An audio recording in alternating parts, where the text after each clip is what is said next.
Hello friends, welcome back to our channel. তোমরা সবাই কেমন আছো? আশা করি ভালোই আছো। আমি অনিন্দিতা, সুপ্রীতি মণ্ডল চ্যানেলে তোমাদেরকে আরও একবার ওয়েলকাম জানাই। তো বন্ধুরা, আজকে একটা নতুন ব্লগ, নতুন রেসিপি নিয়ে তোমাদের সামনে চলে এসেছি।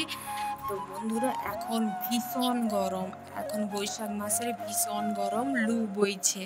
এমনকি বাইরে বেরানোর জন্য বারণও করা হচ্ছে। আবহাওয়া দপ্তর থেকে বলছে বারবার যে বাইরে বেরাতে না, প্রচুর গরম, সবাইকে বাড়িতে থাকতে বলছে।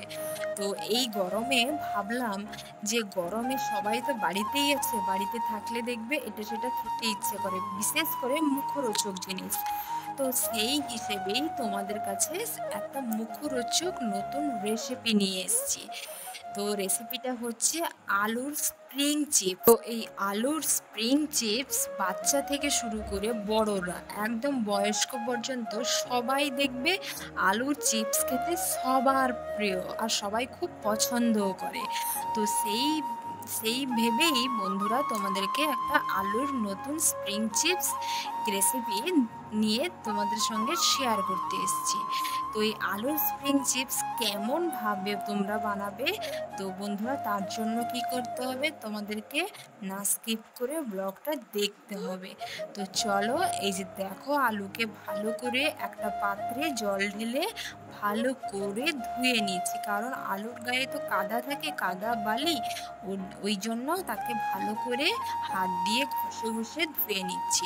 আর তার আগে হচ্ছে বাঁশের তৈরি 3টে কাঠি তৈরি করেছি। তো যেগুলো এই কাঠির মধ্যে আলুকে ঢুকিয়ে স্প্রিংয়ের মতন কাটা যায়।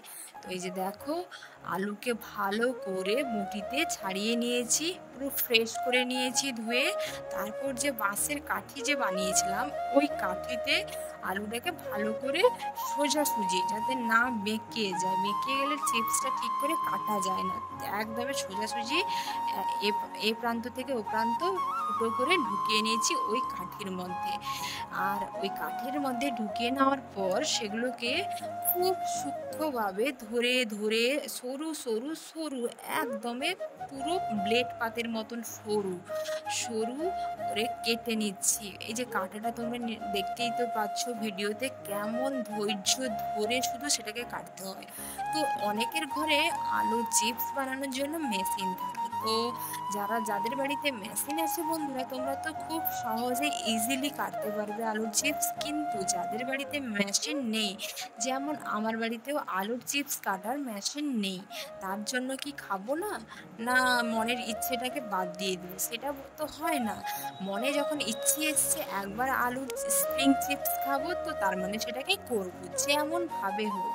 তো ভাবলাম বটিতেই কেটে দেখাই না, তো বটি তো সবার বাড়িতে আছে বন্ধুরা, সবার বাড়িতেই বটি আছে, তাই আমি বটিতে একটু ধৈর্য ধরে একটু সময় নিয়ে কাটতে হবে, তাছাড়া আর কোনো ব্যাপার নেই, জাস্ট ইজি ব্যাপার।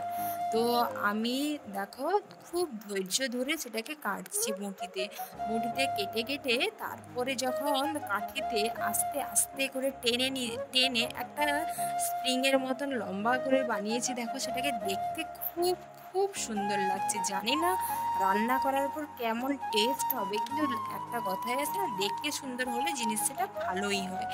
তো এবার সেই আলুগুলোকে স্প্রিংয়ের মতন কাঠিতে পুরো এক প্রান্ত থেকে অপর প্রান্তে ভালো করে স্প্রিংয়ের মতন পাতিয়ে দিয়েছি।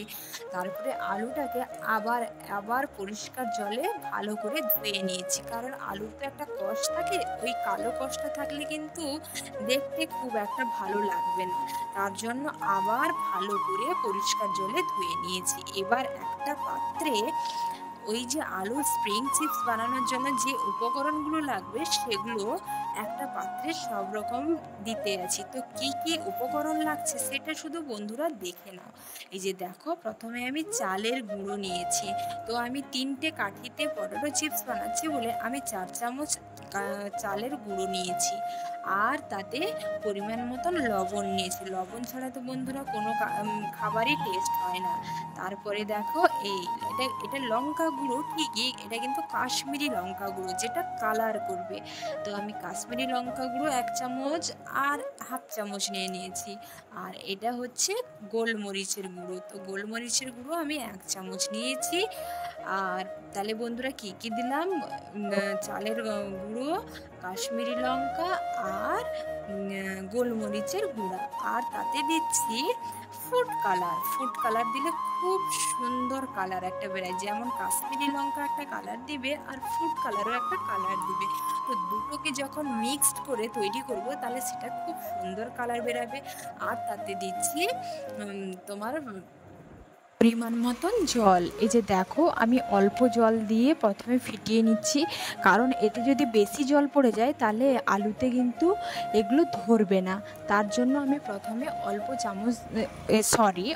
জল দিয়ে চামচে ফিটিয়ে নিচ্ছি। এই যে দেখো অল্প জল দিয়ে মাখাতে মাখাতে সেটা কিন্তু ধীরে ধীরে জলের সঙ্গে মিশে যাচ্ছে। তো আর একটু জল অবশ্য লাগবে, তো আমি তার জন্য আর একটু জল দিয়ে দিচ্ছি, দিয়ে তাকে ভালো করে ফিটিয়ে নিচ্ছি। না ফিটালে হয়তো একটু দানা দানাও থেকে যেতে পারে, তাতে কিন্তু খুব একটা ভালো হবে না। তার জন্যেই যে কোনো জিনিস যখন তৈরি করবে তখন তাকে ভালো করে ফিটিয়ে নিতে হয়। তো সেই কারণে আমিও ভালো করে চামচ দিয়ে নাড়াচাড়া করে ভালো করে পুরো ফিটিয়ে নিচ্ছি। তো ফিটাতে প্রায় 2-3 মিনিট তো আমার সময় গেছিলো।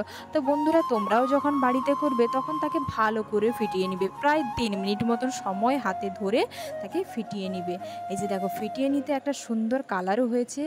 আর আমি এই যে আলুগুলো যে চিপসের মতন কেটেছিলাম তাতে ভালো করে লবণ মাখিয়ে দিচ্ছি। আলুতে যদি লবণ না ঢুকে বন্ধুরা তাহলে সেটা খুব একটা ভালো লাগবে না, মানে বিনা লবণে কেমন একটা লাগবে।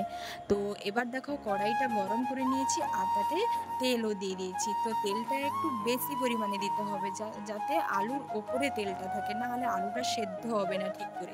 এবার আমি সেই যে মশলাটা তৈরি করেছিলাম, তো সেটাতে আলুগুলো ডুবিয়ে ভালো করে তাকে উপর থেকে নিচ পর্যন্ত ভালো করে মিশিয়ে দিচ্ছি, যাতে তার ভেতর পর্যন্ত ঢুকে যায়, হাত পাবে না। তার জন্য কি করেছি, আমি তেল গরম হতে হতে যতটুকু সময় লাগে আমি তার মধ্যে আলুতে ভালো করে মশলাগুলোকে ঢুকিয়ে নিচ্ছি, যাতে সব একদম ওপর থেকে ভেতর পর্যন্ত সবেতে মশলাটা ঢুকে যায়। তো এই যে মশলা আলুতে দেওয়ার পর তাকে আলুগুলো কি হচ্ছে সব জুড়ে যাচ্ছে, তো জুড়ে গেলে ঠিক করে ভাজা যাবে না। তো এই যে দেখো আমি আঙ্গুল ঢুকিয়ে সেগুলোকে ভালো করে সরিয়ে নিচ্ছি, যাতে তার মধ্যে তেল ঢুকতে পারে। এবার সেখান থেকে তুলে আমি কড়াইতে দিয়ে দিচ্ছি। এই যে দেখো কড়াইতে দিচ্ছি, তো কড়াইতে দিতেই চটচট করে ভাজা শুরু হয়ে গেছে। তো আমি কি করছি দেখছি আলুর উপরে তেলগুলো যায়নি, তার জন্য চামচে করে তেলগুলো আলুর উপরে দিচ্ছি। তো এই যে দেখো সুন্দর করে লাল লাল করে আলুটা ভেজেও গেছে, আর দেখতে খুব সুন্দর হয়েছে, পুরো লাল লাল কালারের হয়েছে, যেমন দোকানে বিক্রি হয়। খুব সুন্দর কালারও হয়েছে, জানি না কতটা খেতে স্বাদ হবে। তো দেখাতে তো খুব ভালোই লাগছে। তো আমি আবারও তেল উপরে দিয়ে ভালো করে নাড়াঝাড়া করে নিচ্ছি, যাতে ভালোভাবে সেদ্ধ হয়ে যায়। ভালোভাবে না সেদ্ধ হলে তো মানে খেতেও ভালো লাগবে না। তো এক সাইড দেখছি লাল লাল হয়ে গেছে, আর এক সাইড একটু হলুদ হলুদ আছে। তো আবার তাকে ভালো করে নেড়ে ভেজে নিয়েছি। তো এই যে দেখো ভেজে নিয়েছি প্লেটে, খুব সুন্দর একটা কালারও এসছে। তো এটাকে খেতে হয় সস আর একটু লবণ দিয়ে, তবেই গিয়ে টেস্ট খুব পাওয়া যায়।